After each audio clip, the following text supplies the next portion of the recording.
खुलुमबाय स्टुडिअ दं आं राजीव बसुमतारी आरो बे समाव दुलाराय बर' फरायसा आफादा सोमावसारगासिनो दं आरो दुलाराय बर' फरायसा आफादा बे समाव मोननै थासारिखौ नोजोर होनानै सोमावसारदों। बेनो जाहैबाय ट्राइबेल थामहिनबा मोनद' हारिनो एसटि होनो नागिरनाय आरो गुबुन मोनसेया जाहैबाय थांनाय 2020 मायथाइनि 27 जानुवारि खालारनि गेजेराव जा बिटिआर गोजोन गोरोबथा जायो बे बिटिआर गोजोन गोरोबथानि दफाफोरखौ मावफुंनांगौनि थाखाय एबा दाबियाव बे समाव सोमावसारदों।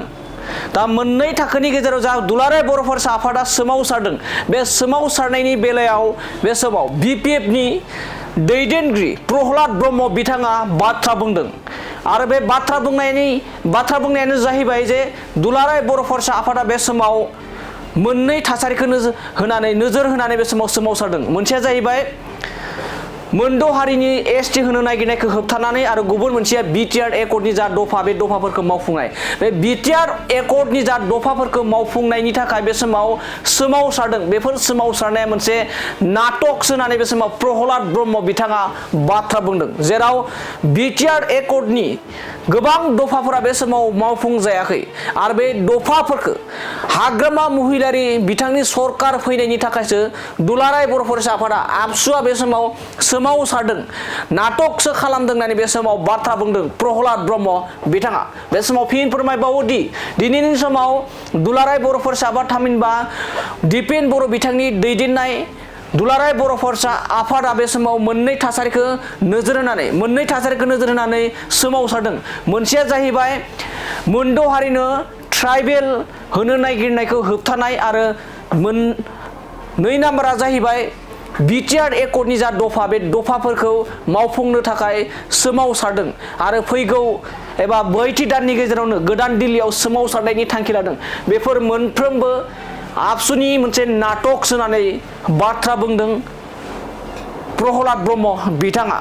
बे समाव गोबां हादरनि गाहाय मन्त्रि नखर मन्त्रिफोरखौ गोबां लोगो हमहैदों, नाथाय बे समाव बिथांमोना एकर्डनि जेबो दफा मावफुंनो हायाखै होननानै बिथाङा अजद दैखांदों प्रहलाद ब्रह्म बिथाङा। बे समाव प्रहलाद ब्रह्म बिथाङा आबसुनि जा सोमावसारनाय बे सोमावसारनायखौ नाटक होननानै बे समाव एबा नाटक बायदिसो नुयो होननानै बे समाव बाथ्रा बुंदों प्रहलाद ब्रह्म बिथाङा। दिनैनि समाव खुद्रिनो हाया गाहाय मन्त्रि एबा नखर मन्त्रिनि खाथियाव बिथांमोना खुद्रिसारनोबो हाया। दिनैनि थासारिया बेफोरबायदि जादों होननानै बे समाव प्रहलाद ब्रह्म बिथाङा खौरांनि गेजेरजों रोखा बाथ्रा बुंनायखौ बे समाव नुनो मोननाय जादों। दानिया फैदो बिदिब्ला जे दुलाराय बर' फरायसा आफादा जा बिटिआर एकर्डनि जा दफा बे दफानि थाखाय एबा दफाखौ मावफुंनांगौ होननानै सरकारखौ नारसिननानै सोमावसारदों।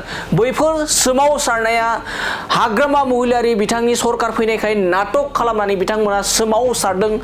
गोबां सम मोनसेयावबो आबसुफोरा बे समाव एकर्डनि जा दफा बे दफाफोरखौ मावफुंनो हायासै होननानै बिथाङा अजद दैखांदों। बेखौ दिनै नुबाय थादों, नाटक बादि नुदों। दिनैनि जा प्रमद बर' दैदेननाय थांनाय बारनि जोंनि सरकारमोन बे समाव बिटिआर एकर्डआ मोनसेबो इमप्लिमेन्ट जायाखै। बे समाव दुलाराय बर' फरायसा आफादा दिनै मानो सिरि थाखो? दिनै इमप्लिमेन्ट खालामनो दिनै दिल्लीयाव रायलायहैयो, सोरबा माने आइबिनि डाइरेक्टर रायलायहैदों, हम मिनिस्टारखौ लोगो हमहैबाय थादों, मालाबा प्रधान मन्त्रिखौ लोगो हमहैदों, नाथाय मोनसेबो फ्रुइटफुल जायाखै। बिथांमोननि एगेन्स्टआव बिथांमोना खुद्रिनोबो हायाखै। नाथाय दिनैहाय बिपिएफ सरकार फैनाय लोगो लोगो बिथांमोना दाख्लै रेलि खालामखांबाय। दिनै बेहाय माने दुखुनांथाव जाथायबो जाबाय क'क्राझाराव, जे मानसि गावखौ सावथारना लाबोलायनाय माखासे घटनाफोरबो जाबाय। बोरै जाखो बोरै जा जों बेखौ तदन्त खालामनोबो थाङा। जा जाथाय जादों दुखुनांथाव जादों।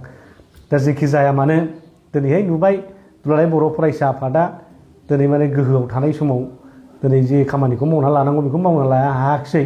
नाथाय दिनै बिपिएफ सरकार जाबा दिनैहाय माने बिपिएफखौ डिस्टार्ब होनो नागिरनाय बादि नुबाय थानो नागिरदों आरोखि।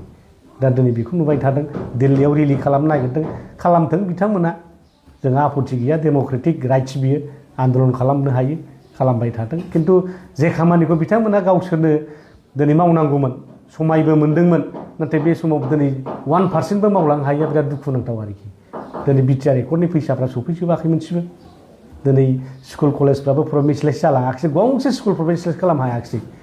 दिनै 10टा कलेजआबो प्रमिसलाइज जायाखिसै। दा बे खामानिखौ जोंनि सरकारा दिनै मावनो गोनां जागासिनो दं। दा बिराद बेले बेजे एडुकेसन डिपार्टमेन्टआव बिराद लायबिलिटिस दङ, दिनै बिराद एन'मेलिस दङ, दिनै माने गोबांथार खामानिफ्रा मावदों दा थिखादारफ्रा फैनानै दावराव जाफैयो बबेबा थिखाखौ मावदों उनाव अर्डारबो गैया माबो गैया प्रमद बर' बिथाङा मावनो थिनदों दा नों फाइलाव जेबो गैया दा बिथांमोनखौबो बिथाङा नस्थ' खालामलांबाय गावनि मानसिखौनो गावनो सेस खालामलांबाय दिनै 1 कोटि 2 कोटिनि खामानि मावहोदों मावग्रोदे जागोन बिथाङा मोनसे आसा दंमोन खोमा गाव इलेक्सनाव देरहानानै सिफ जाफिनगोन नाथाय दिनै गावबो जेनबाय दिनै हाजार हाजार इउथ्सफोर जायफोर थिखादारफोर दंमोन बिथांमोननि जेनाखि रांखान्थि अबस्था बा बिथांमोननि जेनाखि क्रेडेन्सियेल मोननांगौमोन दिनै बिथांमोना दिनै रांखान्थि अलखदावसो गोलैनो गोनां जाबाय दा खोब दुखुनांथाव जेखि जाया जों गासिखौबो मोनसेनिफ्राय मोनसे नायलांगोन जाहाथे खुनु मानसिखौ जोंहा दुखु होनो गोसो गैया बयबो जाहाथे मोजाङै बिटिसिआव संसार जालांनो हायो आरो